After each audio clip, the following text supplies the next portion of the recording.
大家好，我是牛奶。接上集讲到，焚炎谷内，萧炎力破九龙雷罡火，得到炼制7品高级火魄丹的机会，并在危机时刻力挽狂澜，成功凝丹。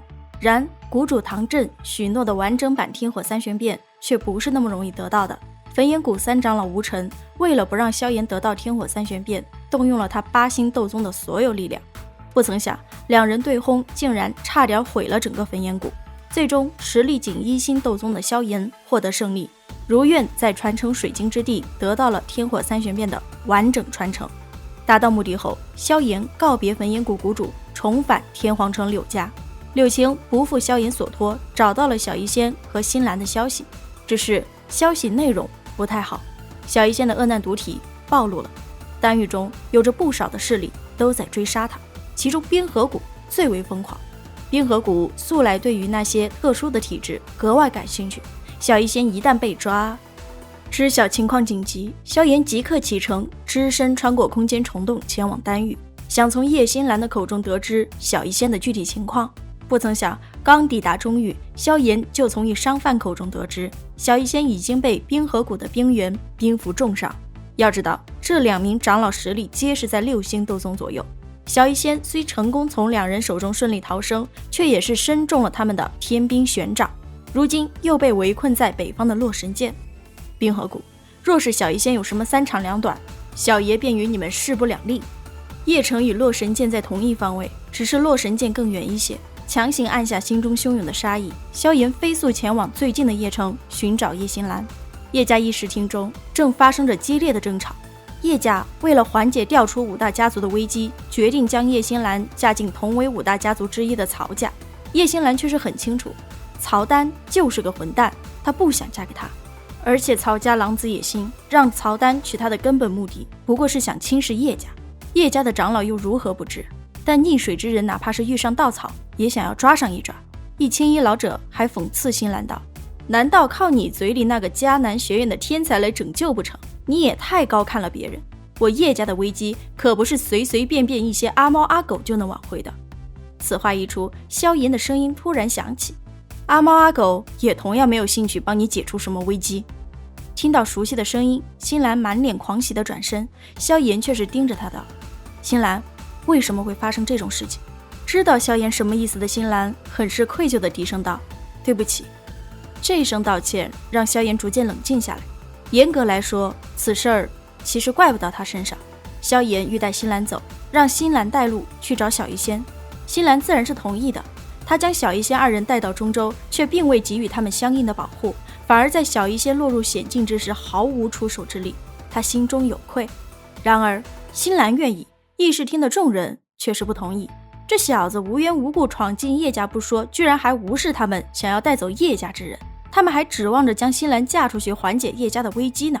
叶家4长老不知死活的出手阻拦，萧炎没时间跟他们废话，直接武力镇压。新兰不想叶家与萧炎之间的关系闹得太僵，当下急忙解释，萧炎就是那个能够帮助叶家再次进入丹塔长老席的人。叶家大长老闻言却是不信，毕竟萧炎如此年轻。就这样，你要走我要拦，几次之后，萧炎的耐心被彻底耗尽，直接放出了地妖魁。这一下叶家的人彻底老实了。出了叶家之后，新兰就将自己所知道的信息全部告诉了萧炎。小医仙3人到达丹域后不久，紫妍就突然失踪，刘信说是回家去了。而小医仙因为过于貌美，被一名为御仙门的淫邪势力盯上，小医仙盛怒之下将之尽数击杀。可那邪恶势力的斗宗门主也伤到了小医仙，受伤导致小医仙体内封印松动，恶难毒体便再度爆发了。在丹域，恶难毒体就是人人喊打的存在，暴露了的小医仙立马就引来了众多势力的围剿。冰河谷是最积极的，因为他们缠小医仙的身子，想将谷中强者的灵魂体强行转移到他的体内，从而获得一些这种体质的能力。现如今，小医仙身受重伤，就躲在洛神剑。虽说那里地形复杂，可在冰河谷众人的包围下被找到是迟早的事。明白情况有多紧急，萧炎抓着叶新兰再次加快了赶路速度。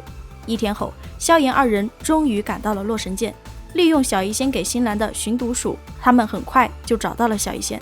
一同找到的还有3名斗宗强者，以及几十名冰河谷的精锐弟子。萧炎独自现身，出声嘲讽冰河谷的人居然围攻一个受伤的弱女子，真是好不要脸。冰原顿时脸色阴沉的道：小子，你敢坏我冰河谷大事，定会将你追杀至天涯海角。萧炎却是理都不理他，盯着小医仙道：抱歉，我来晚了。小医仙怔怔地望着那站在山涧边缘的青年，片刻后露出了绝美的笑容。冰原却是大煞风景的让兵符先擒住萧炎，然后断其四肢。萧医仙慌了，立马对着萧炎大声喊道：你先走，我自有办法逃生，等我逃出去之后就会想办法找你。萧炎哪里会信小医仙的谎话，更不用说他来的目的就是为了救他走。萧炎直接就放出了地妖魁去护住小医仙。冰原发现自己打不动地妖魁后，立马让兵符杀了萧炎这个操控者。刚喘了一口气的小医仙闪身就到了萧炎面前护着他。萧炎既感动又无奈，伸出手来将小医仙拉到身后，轻笑道：你体内有伤，还是先休息吧，光凭这些人还翻不起什么浪。冰符怒道：好狂妄的口气，冰鹤，你带其他人先擒住恶难毒女，此人交给我。萧炎却是微微一笑，直接放出了天火尊者。天火尊者可是8星斗宗，冰符这种人在他面前根本不堪一击。不多时，冰符就被他揍成了一坨烂肉，冰鹤也被萧炎踢断了骨头。天火尊者看了一眼那烂成泥般的冰符，嘿嘿一笑道：打的倒是挺爽，不过你放心，老夫还是替他留了一口气的。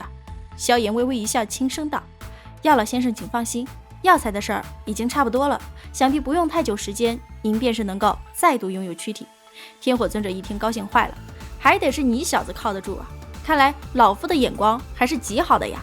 那被揍怕的冰鹤听得天火尊者这话，连忙道：这位前辈，炼制躯体的事我冰河谷最为擅长，而且弄出来的躯体还拥有着一些特殊能力，只要你为我冰河谷做一件事，便是能够免费得到。闻言，萧炎瞬间就不高兴了，森冷的杀意毫不掩饰。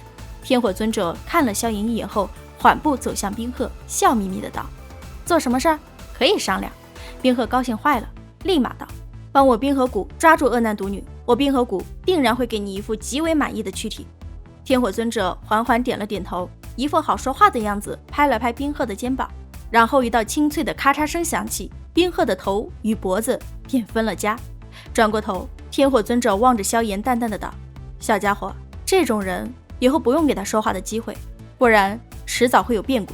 松开袖中紧握的拳头，萧炎对着天火尊者点了点头，抱拳道：多谢药老先生提醒，这一边也该结束了。话音落，地妖魁就拎着重伤的冰原出现了。冰原怨毒地盯着萧炎道：小杂种，你们逃不掉的。萧炎却是微微一笑，接过重伤的冰原，然后将目光转向了那冰河谷弟子，淡淡的道：杀了，一个不留。目光转向浑身颤抖的冰符，萧炎问出了他的疑惑。小医仙先前与冰河谷的人对峙时，萧炎有听到小医仙中了冰尊境，冰原自然是不愿意告诉萧炎冰尊境到底是什么。萧炎很友好的用异火请他吃了一顿烤肉后，冰符才愿意交代。冰尊境乃是冰河谷独有的斗气，若是被其侵入体内，便是会悄然隐匿，然后逐渐将人体血液经脉冻结，除非去寻找冰河谷的谷主出手，不然没有破除之法。得到想要的答案后，冰符就被迫的原地去世了。天火尊者还十分好心情的将那3名斗宗的灵魂抽出来交给了萧炎。萧炎伸出手臂搂住小医仙的腰后，让地妖魁带上星兰就离开了这个惨烈的战场，去往了洛神剑深处的一个隐秘山洞。萧炎检查了小医仙的身体情况之后，脸色变得十分阴沉。小医仙的伤势很重，那可恶的冰尊境正在逐渐的想要将小医仙体内的血液经脉给凝固住，然而萧炎却找不到冰尊境究竟躲在哪里。望着小医仙那苍白的脸色，萧炎只觉得心痛，轻轻地摸了摸小医仙雪白的长发后，萧炎做出了决定。又是半个小时的仔细检查后，萧炎开始着手炼制药液。弄好了一木桶的药液后，萧炎背过身，让新兰把小医仙剥光光，然后放进木桶里。闻言，新兰与小医仙皆是一愣，随后小医仙本来苍白的脸就变成了诱人的樱粉色。小医仙入水后，萧炎就转过头让新兰出洛神剑帮忙收集一些药材，都是为天火尊者炼制躯体所需要的药材。毕竟这次与冰河谷算是结下了死仇，萧炎必须要有所准备。为保新兰安全，萧炎让地妖魁跟着去了。接下来就是与小医仙的独处时间喽。4天后，木桶中的药水少了许多，小医仙也终于将冰尊镜彻底排出体外。小医仙让萧炎转过身后，飞速换上了白衣，又磨蹭了一会儿后才道：“好了。”看着眼前如同当年在青山镇一样暖人心脾的女孩，萧炎不由得有些吃了。看什么呢？小医仙美眸微弯，眼波流转的轻笑道：“看美人儿。”萧炎戏谑地笑了一声道，随后走近牵起了对方的手，眼眸微闭，再度探查起了小医仙体内的伤势。此时的小医仙才凝视着萧炎，用仅有自己才能听到的声音低低自语道：“谢谢你。”旋即掀起一抹淡淡的温柔笑容。萧炎却是错过了这一美景。再次睁开眼时，萧炎给了小医仙一枚丹药。“你的恶难毒体怎么样了？”萧炎突然道。“还好，不过距离爆发时间应该只有2到3月时间了，我能感觉到。”小医仙微微一笑，那般清风云淡的样子，宛如是在说其他人一般。“这叫还好。”萧炎的眉头瞬间就皱了起来。察觉到萧炎不高兴的小医仙开口想要说些什么，萧炎却是抢先道：“放心吧，我会尽快将天毒蝎龙兽的魔核弄到手，到时候便是能够彻底的将恶难毒体控制。”虽说萧炎已经有了一枚6阶的天毒蝎龙兽魔核，但除非逼不得已，他并不想用这东西去冒险，毕竟这事关小医仙的生死。小医仙却是迟疑了一会儿后道：“天毒蝎龙兽的话，在这洛神剑内便是能够找到。先前他被追杀进入洛神剑之后不久，就有一个已经化为人形的7阶天毒蝎龙兽找上了小医仙，跟个疯子一样的不断的嚎着要将小医仙抓回去做他的女人。当时小医仙身受重伤，也不想与那疯子纠缠，就想办法逃遁了去。这可是踏破铁鞋无觅处，得来全不费功夫呀。